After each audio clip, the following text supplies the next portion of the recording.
Hi guys, welcome to cutie the ஷீரோ.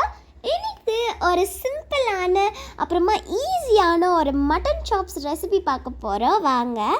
Mutton சாப்ஸை நல்லா wash பண்ணி சைடில் எடுத்து வச்சுக்கோங்க.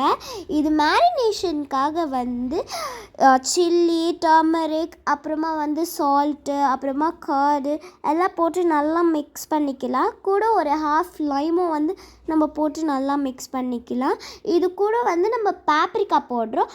பேப்ரிக்கா ஆப்ஷனல் தான். இது நம்மளோட கலருக்கும் அப்புறமா ஃப்ளேவருக்கும் நம்ம ஆட் பண்ண போகிறோம். அதை நல்லா போட்டு நம்மளோட சாப்ஸ் மேலே போட்டுக்கலாம். அப்புறமா ஒரு தவா வச்சு எண்ணெய் ஊற்றி இந்த சாப்ஸ் எல்லாம் அதில் போட்டுக்கலாம். அதில் போடும் போது நம்ம கருவேப்பிலை போடலாம். இன்னும் கொஞ்சம் நல்ல ஃப்ளேவர் கொடுக்கும். இதோட சவுண்டு பாருங்கள்.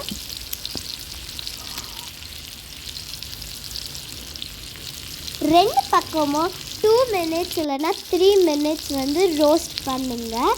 இது நீங்கள் அப்படியேவும் சாப்பிட்லாம், ஸ்நாக்காகவும் சாப்பிட்லாம், இல்லைனாக்கா ரைஸோட வச்சும் சாப்பிட்லாம். எப்படி சாப்பிட்டாலும் யம்மியாக இருக்கும். ஒரு யம்மியான டிஷ். இது ட்ரை பண்ணி பாருங்கள். பாய்.